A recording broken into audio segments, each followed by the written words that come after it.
എന്താ അച്ഛാ? ആ മോളെ, അച്ഛൻ ഒരു കാര്യം ചോദിക്കാൻ പോവാ. അത് കേട്ട് മോക്കൊരു തെറ്റിദ്ധാരണയൊന്നും ഉണ്ടാവില്ലേ? ഇല്ല അച്ഛാ, അച്ഛൻ ചോദിച്ചോളൂ. പിന്നെ അച്ഛൻ ചോദിക്കാൻ പോകുന്ന എന്താന്ന് എനിക്കറിയാം. അയ്യോ, സോമനെ പോലെ ഇവൾക്കും ദിവ്യദൃഷ്ടി ജ്ഞാനദൃഷ്ടിയൊക്കെ ഉണ്ടോ? ഓ, അമ്മ പിടയ്ക്കാതെ അവിടെ ഞാൻ നിൽക്കേ. ദേവികയുടെ ദിവ്യദൃഷ്ടിയെ പറ്റി നമുക്ക് പിന്നെ സംസാരിക്കാം. അല്ലെങ്കിലും ഈ ഉണ്ടക്കണ്ണിയെ പറ്റി കൂടുതൽ വർണ്ണിക്കാൻ എനിക്ക് താല്പര്യമില്ല.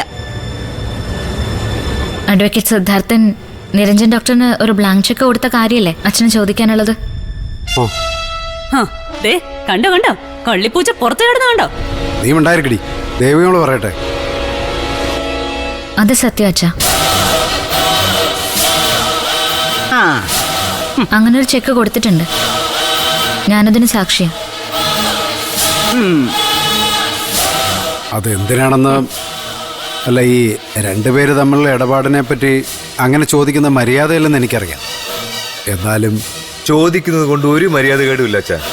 രണ്ടുപേർക്കിടയിലെ ഇടപാടിന്റെ ഫലം എന്ന് പറയുന്നത് ഇവിടുത്തെ സുധിസാറിന്റെ ജീവന്. അയ്യോ, സുധിമോന്റെ ജീവനെ പറ്റി എനിക്കില്ലാത്ത നോവും വേദനയൊന്നും ശരത്തുമോന് വേണ്ട. അച്ഛൻ ശരത്തേന്റെ കുറ്റം കണ്ടുപിടിക്കാൻ നിൽക്കാതെ കാര്യങ്ങൾ ഇവരോട് ചോദിക്കേ. ചെക്ക് കൊടുക്കുന്നതിന് സാക്ഷിയാണെന്ന് ഇവര് തന്നെ സമ്മതിച്ചല്ലോ. അതെ, ഞാൻ സാക്ഷിയാ. സാക്ഷിയോ അതോ ഇടനിലക്കാരിയോ?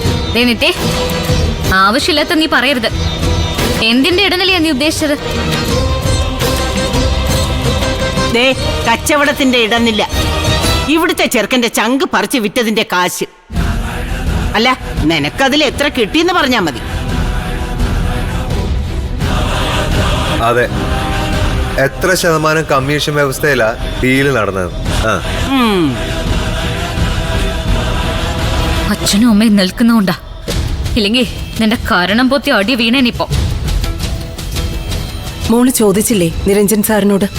ഞാൻ എന്താ അമ്മ ചോദിക്കേണ്ടത്? സിദ്ധാർത്ഥനോട് ഞാൻ ചോദിച്ചിരുന്നു. എന്നിട്ട് എന്ത് പറഞ്ഞു? പാവപ്പെട്ട രോഗികളെ സഹായിക്കാൻ കൊടുത്ത ചെക്കാണെന്നാ പറഞ്ഞത്. അന്നും അത് തന്നെയാ പറഞ്ഞത്.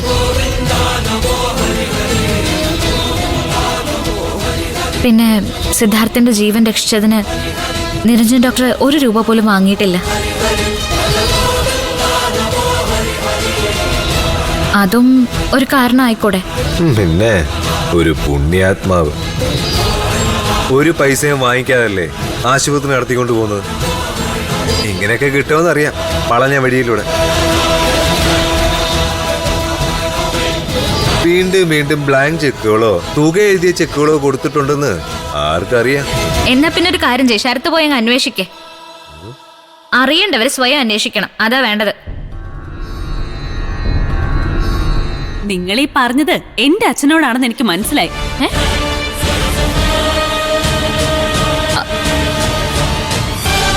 കേട്ടോ അച്ഛാ, അച്ഛൻ പോയി അന്വേഷിച്ച് കണ്ടുപിടിക്കാം. നീ അങ്ങനെ വരികൾക്കിടയിലൂടെ ദുരർത്ഥമൊന്നും കണ്ടുപിടിക്കണ്ട. അന്വേഷിക്കണമെന്ന് എനിക്ക് തോന്നിയാ ഞാൻ അന്വേഷിച്ചോളാം. അത് വേറെ കാര്യം. മനോഹര, ഓ, നീ അന്വേഷിച്ചാലും ഇല്ലെങ്കിലും ഇത് ഞാൻ അങ്ങനെ വിടാൻ ഉദ്ദേശിക്കുന്നില്ല. അന്ന് പത്രക്കാരെ കാണാൻ പോകുന്ന നേരത്തെ നീ തടഞ്ഞായിരുന്നല്ലോ. നിത്യമോളുടെ മുഖത്ത് നീ അടിക്കുകയും ചെയ്തില്ലേ? പക്ഷെ ഇനി അതൊന്നും നടക്കത്തില്ല. ഞാനും എന്റെ ഈ കൊച്ചുങ്ങളും കൂടെ ഒന്ന് പോലീസ് സ്റ്റേഷനിൽ കയറാൻ പോവാ. അല്ല, ഇതിന്റെ സത്യം ഒന്ന് അറിയണമല്ലോ. ആ കള്ളത്താടിയും വക്കീലിനെ നിരത്തി നിർത്തി ചോദ്യം ചെയ്യുമ്പോ സത്യം പുറത്തു വരും. അതെ, അത് തന്നെ വേണ്ടത്. നിങ്ങൾ വന്നേ പിള്ളേരെ, എന്താ നോക്കിയോണ്ട് നിൽക്കുക?